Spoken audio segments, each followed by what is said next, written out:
আসসালামু আলাইকুম। আজকে আমরা দেখব যে কিভাবে আমরা Adobe Firefly এটা ইউজ করতে পারি।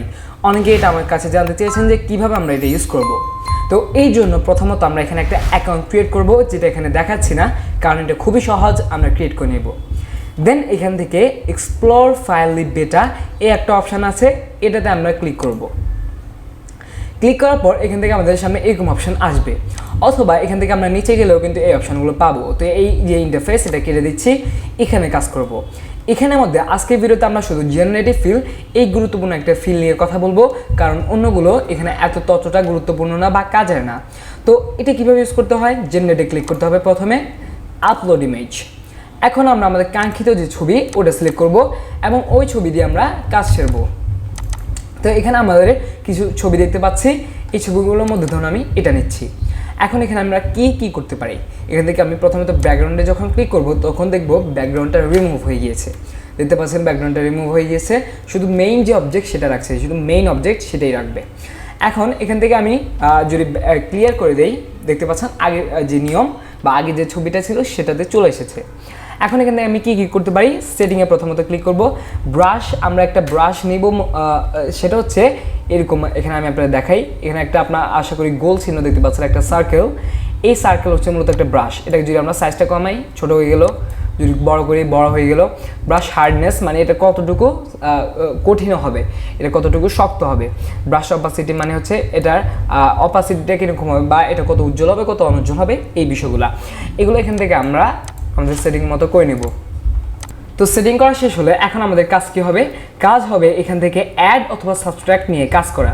তো আমরা কীভাবে কাজ করব, অ্যাডে ক্লিক করার পর এখান থেকে ধরুন আমি এই যে একটা ধরুন এখানে আমি একটা গাছ অ্যাড করতে যাচ্ছি, তো এটা সিলেক্ট করে দেবো। আমরা চাইলে ব্রাশটাকে আরও ছোটো করতে পারি, বেশ সুন্দর হবে। এখন এখানে আমরা এরকম একটা অপশন চলে আসবে, টেক্সট বক্স, ওখানে লিখে দিব কী লাগবে আমাদের। আমি বলতে চাচ্ছি ট্রি, দেন এন্টার অথবা জেনারেট। এখন আমরা যেটাই চাইবো সেখানে এখানে লিখে দিব সিলেক্ট করে, দেন ওখানে ওটা চলে আসবে। এখন এখানে আমি ট্রি দিয়েছি, দেখি ট্রি আসে কিনা। আমরা এটা দেখার জন্য অপেক্ষা করব। এখানে 3টা রেজাল্ট প্রথমত দেখাবে, দেন আপনার চাইলে মোর মানে আরও অনেক রেজাল্ট দেখতে পান।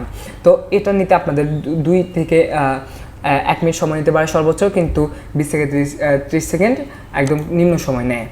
তো এখান থেকে আমরা আমাদের রেজাল্টগুলো দেখি। প্রথমত এটা তো ভালো হয়নি, দেন এটা মোটামুটি, এটাও তো হয়নি, এটা থার্ডটা মোটামুটি ভালো হয়েছে। আমরা যদি মোড়ে ক্লিক করি তখন আমরা আরও রেজাল্ট দেখতে পাবো, যেটা আগের মতোই বলেছি। এখন এই রেজাল্টটা আমরা একটু চেক করব।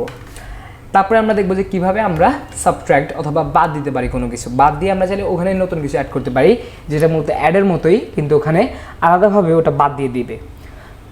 দেখতে পাচ্ছেন এখানে একটা গাছ অ্যাড করেছে, যেটা অ্যাভারেজ, এটা এটা। তো এখানে মোটামুটি হয়েছে। এখানে আমরা কিপ দিই, কিপ দেওয়ার পর কী হবে, তখন এটা মানে চলে আসবে, আমাদের ছবির সাথে চলে আসবে কিপ দেওয়ার পর। এখন কোনো কিছু তো আমরা অ্যাড করেছি, কিন্তু এটা রিমুভ করবো কীভাবে, এই জন্য রিমুভ বাটনে আপনাকে ক্লিক করতে হবে। আর ইনসার্ট মানে কোনো কিছু যোগ, রিমুভ মানে কোনো কিছু বাদ।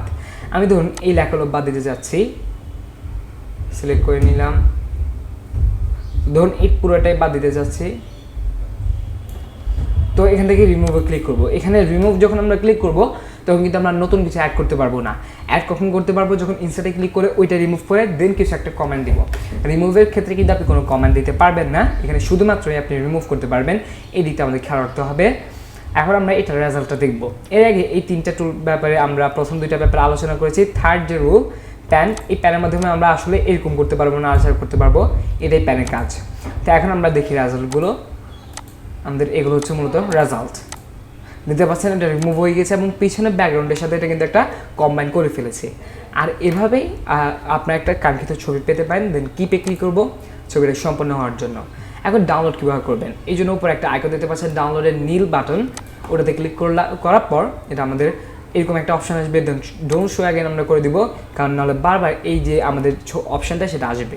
তারপর কন্টিনিউতে আমরা ক্লিক করব। এখন এখান থেকে আমাদের কিছুক্ষণের মধ্যে ডাউনলোড হয়ে যাবে ইমেজটা। দেখতে পাচ্ছেন ডাউনলোড হয়ে গেছে 6.5 MB ছবিটা। এখন আমরা দেখি, তো এখানে আমাদের একটা সমস্যা থাকবে যে এরকম আমাদের লোগোটা থেকে যাবে। এটা আমাদের কিছু করার নেই, এটা এখানে থেকে যাবে, কারণ ওটা কিন্তু আমরা ফ্রিতেই করেছি, বাট এখানে আমাদের এটা থেকে যাবে। তো এভাবে আমরা কিন্তু একটা ছবি পেয়ে গেছি। দেখতে পাচ্ছেন এখানে আমাদের কিন্তু ভালোভাবে কাস্টমাইজ হয়ে গিয়েছে। তো আপনারা চাইলে আরও কাস্টমাইজ করতে পারেন, আমি এখানে এত দেখালাম না, আমি শুধু মেন কাজটা বলে দিলাম। তো ভিডিওকে আমরা নিচে কমেন্ট সেকশনে জানাবেন এবং চ্যানেলটা সাবস্ক্রাইব করবেন। So that's all for today. আল্লাহ হাফেজ, আসসালামু আলাইকুম।